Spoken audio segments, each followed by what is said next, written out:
लोगों से कहना चाहता हूं, कम मेक इन इंडिया।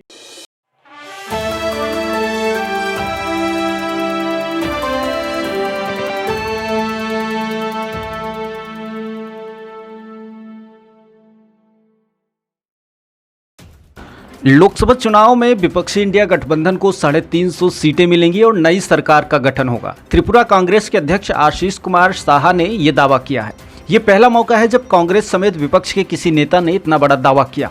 साहा ने कहा कि भाजपा का अब की बार 400 पार का नारा तो खोखला दिखाई पड़ रहा है। असल में इंडिया गठबंधन को 350 सीटें हासिल होंगी और हम नई सरकार बनाएंगे। उन्होंने कहा कि नरेंद्र मोदी अब तीसरी बार पीएम के तौर पर वापसी नहीं करेंगे और पूरे देश में इंडिया अलायंस का समर्थन मिलेगा और एक नई सरकार बनेगी। उन्होंने मीडिया से बातचीत करते हुए कहा कि भाजपा गलत वादे करके लोगों को मूर्ख बनाती रही है। उन वादों को वो पूरा नहीं कर सकती, इसलिए लोगों ने दिमाग बना लिया है कि अब इस सरकार को बेदखल करना होगा।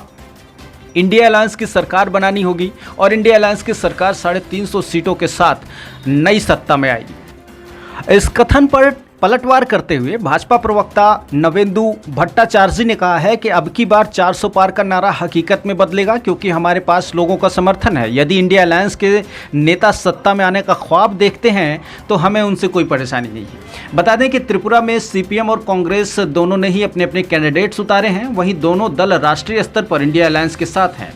त्रिपुरा में 2 सीटें हैं। वहीं पूर्वी त्रिपुरा और पश्चिमी त्रिपुरा को लेकर के इस वक्त सियासी सरगर्मियां तेज हो गई हैं। पश्चिमी त्रिपुरा लोकसभा सीट पर आशीष शाह खुद मैदान में हैं और उनका मुकाबला राज्य के पूर्व सीएम बिप्लब कुमार देव से है।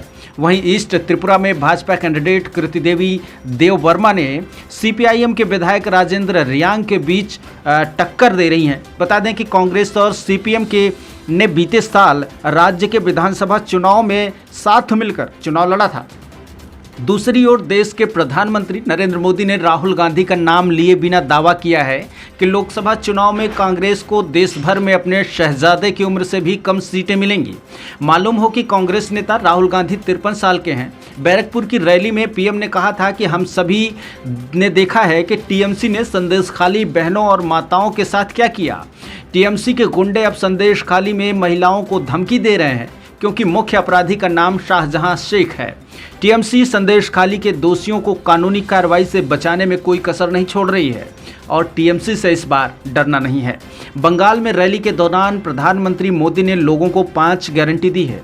उन्होंने कहा कि देश में कोई भी धर्म के आधार पर आरक्षण नहीं दे सकता, SC ST और OBC के आरक्षण को कोई छू नहीं सकता और रामनवमी मनाने से आपको कोई रोक नहीं सकता। राम मंदिर पर सुप्रीम कोर्ट का फैसला रद्द नहीं होगा और CAA को लागू होने से भी कोई नहीं रोक पाएगा। भ्रष्टाचार और घोटालों के विभिन्न मुद्दों को लेकर निशाना साधते हुए मोदी ने कहा है कि तृणमूल कांग्रेस के भर्ती माफिया ने बंगाल के युवाओं के भविष्य को नष्ट कर दिया है। उन्होंने कहा कि भर्तियों में जो भ्रष्टाचार हुआ है वो निंदनीय है। मुख्यमंत्री के विश्वस्त सिपह सालाल भ्रष्टाचार में संलिप्तता के आरोप में जेल में है।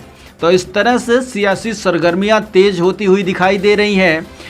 इस वक्त जो है देश में लोकसभा चुनाव का माहौल है और ऐसे में तमाम नेता अपने अपने दावे कर रहे हैं, वादे कर रहे हैं और जनता को लुभाने में कोई कोर कसर नहीं छोड़ रहे हैं। ब्यूरो रिपोर्ट, नई दिल्ली।